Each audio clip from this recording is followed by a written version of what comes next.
Oi, crianças, tudo bem? Hoje o nosso capítulo é o capítulo 8. O nome é A Briga. É meio irônico, né? Porque no nosso último capítulo a gente já teve bastantes brigas, né? Apareceu um monte de policial correndo atrás da feiticeira, um monte de guarda, um monte de joalheiro falando: ela roubou o meu colar. O outro falou: ela roubou a carruagem e o cavalo que são meus. E os policiais nem conseguiam saber o que estava acontecendo. Então, basicamente, o que aconteceu no nosso último capítulo foi que o Digory, sem saber o que fazer, ficou em casa esperando a feiticeira voltar para tentar levar ela de volta para o bosque entre dois mundos, né? E a Polly, coitadinha, ficou de castigo porque ela chegou tudo suja e molhada em casa, né? Daí ela teve que ficar lá de castigo. Aí o Digory ficou lá vigiando, na porta de casa. Toda vez que aparecia uma carruagem, ele... Será que é ela? Não, não é. Até que a hora que ela apareceu chegando, né?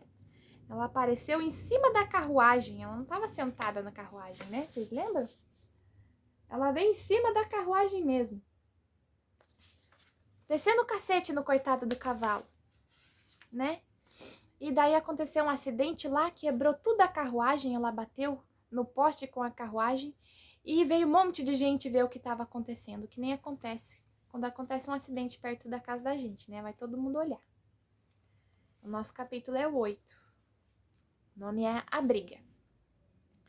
Vamos ver se ela é mesmo uma imperatriz, gritou uma voz. 3 vivas da imperatriz Tiririca da Lagoa do Bode! Uma onda ruborizada banhou o rosto da feiticeira. Ela ficou assim vermelhinha de vergonha, que chegou a agradecer com uma leve inclinação a cabeça. Ela achou que estavam elogiando ela, né? Mas os vivas acabaram em uma explosão de gargalhadas, e ela percebeu que era tudo zombaria.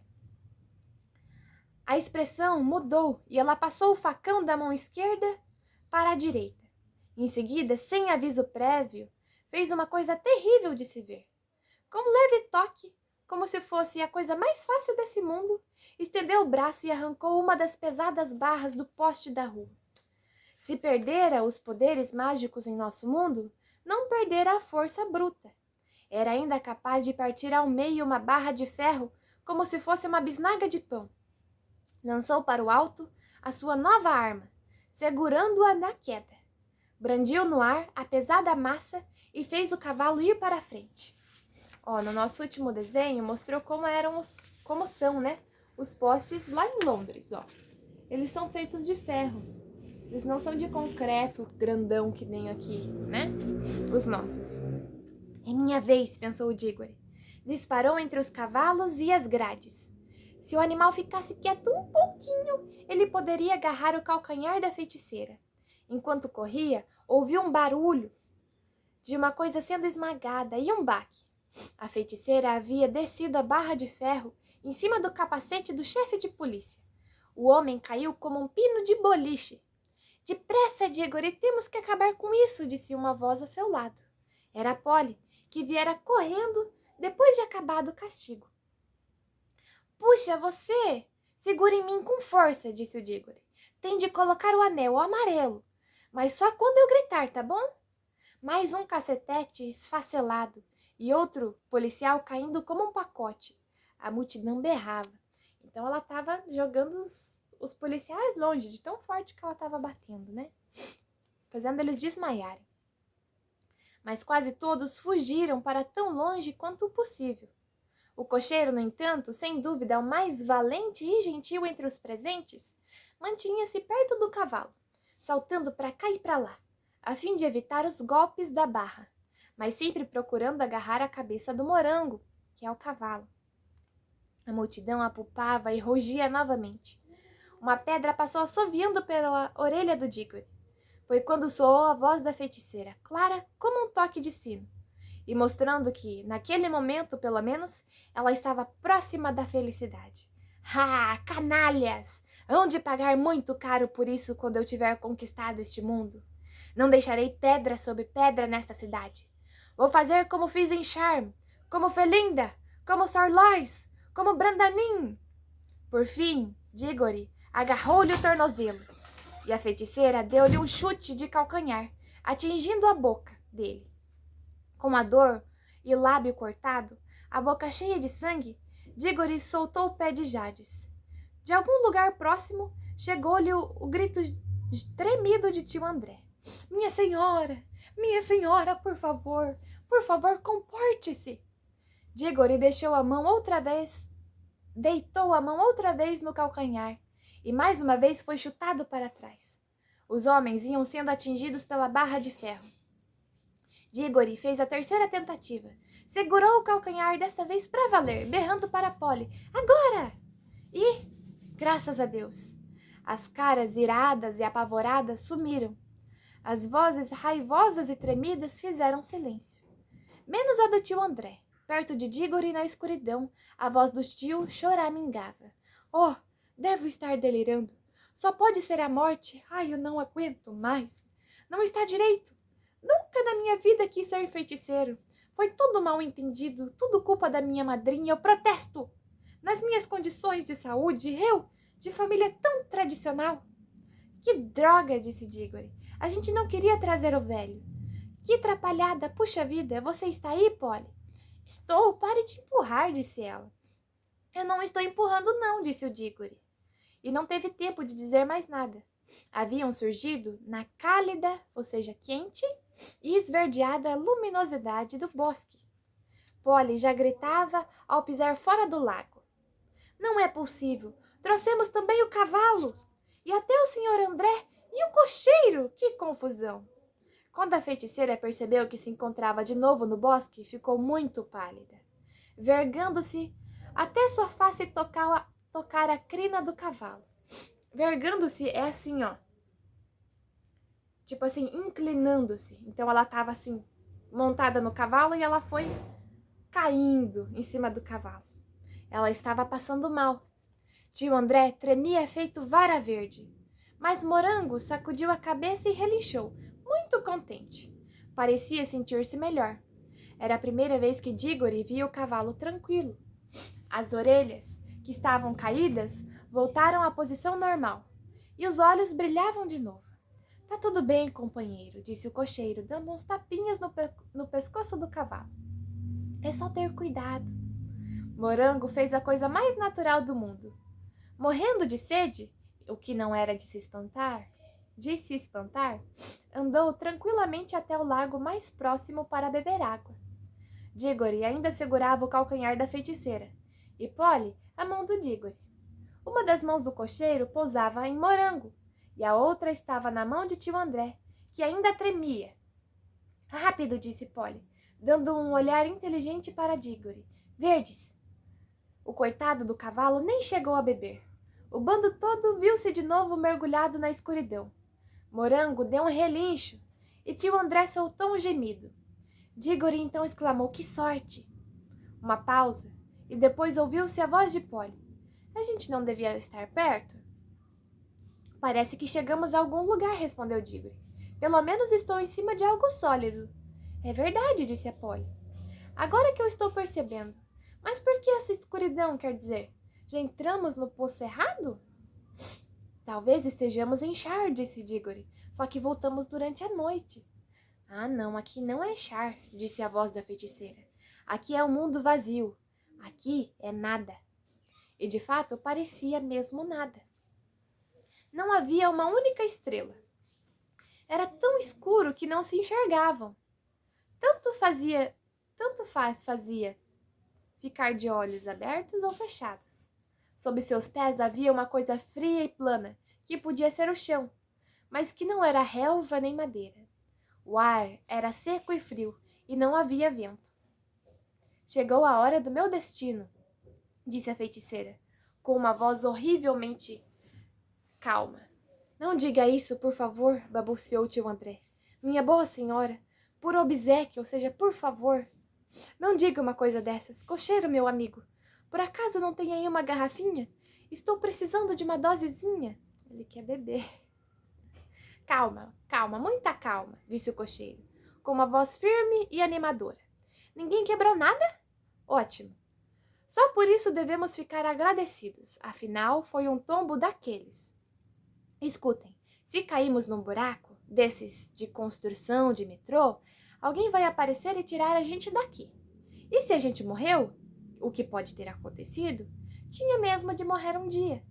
Quem levou uma vida direita não precisa ter medo, é ou não é? Se querem saber minha opinião, o jeito agora é passar o tempo. Vamos cantar um hino da igreja. Então ele começou a cantar.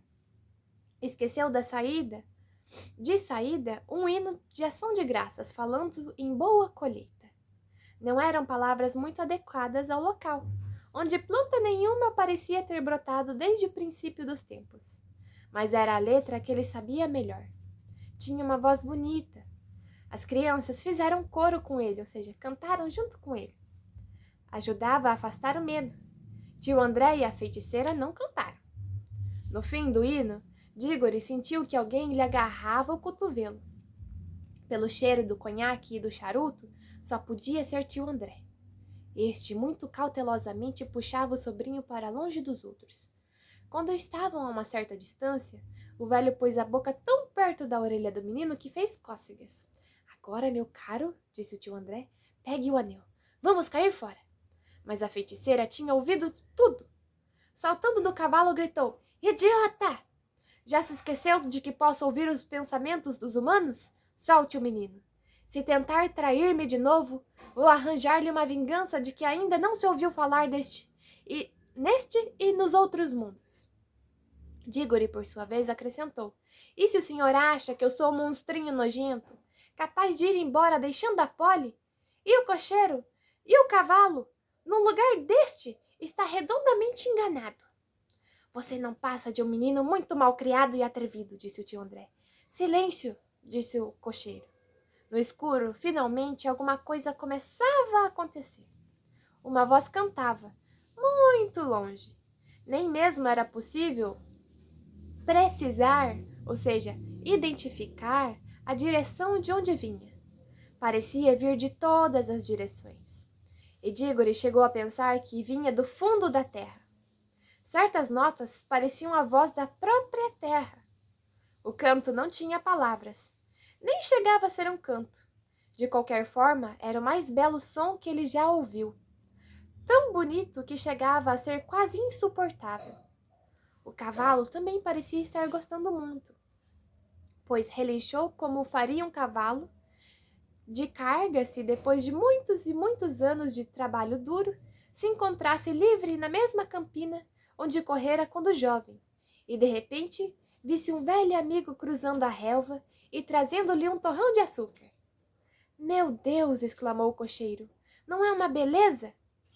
E duas coisas maravilhosas aconteceram ao mesmo tempo. As outras vozes reuniram-se à primeira, ou seja, outras coisas começavam a cantar, né? E era impossível contá-las. Vozes harmoniosas à primeira vista, mas agudas e vibrantes e argênteas. Outra coisa que acontecia. A escuridão em cima cintilava de estrelas. Estas não chegavam devagar, uma por uma, como fazem nas noites de verão. No momento antes, nada havia lá em cima, só escuridão. Num segundo, milhares e milhares de pontos de luz saltaram. Estrelas isoladas, constelações, planetas, muito mais reluzentes e maiores do que no nosso mundo. Não havia nuvens. As novas estrelas e as novas vozes surgiram exatamente no mesmo tempo. Se você tivesse visto e ouvido aquilo, como Dígore, teria tido a certeza de que eram as estrelas que estavam cantando, e que fora a primeira voz, a voz profunda, que as fizera aparecer e cantar. Olha aqui como eles estavam lá. Tá todo mundo aqui. Imaginam vocês? Vocês estão lá num lugar tudo escuro. Não dá nem pra ver um ou outro. Uma mulher musculosa no meio deles. E daí, de repente, pau, surge um monte de pontos de luz, montes de estrelas, assim, do nada. Deve ser muito emocionante, né? Louvado seja, disse o cocheiro. Se eu soubesse que existiam coisas assim, teria sido um homem muito melhor. A voz na terra estava agora mais alta e triunfante. Mas as vozes no céu, depois de entoar com ela por algum tempo, tornaram-se mais suaves. Longe, perto da linha do horizonte, o céu se acinzentava. Movia-se uma aragem leve e refrescante. A aragem é um ventinho, bem devagar. O céu, naquele ponto, tornava-se gradualmente mais pálido, mais claro. Já se viam formas de colinas recortadas contra ele, e a voz continuava a cantar. A luminosidade agora já era suficiente para que eles se vissem. O cocheiro e as crianças estavam de boca aberta e olhos acesos. Bebiam o som. O som parecia bradar-lhes alguma coisa, tipo assim, explicavam alguma coisa para eles, falavam de alguma coisa.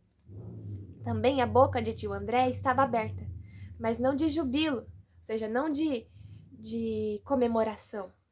Parecia mais que o queixo dele tinha se separado do resto do rosto.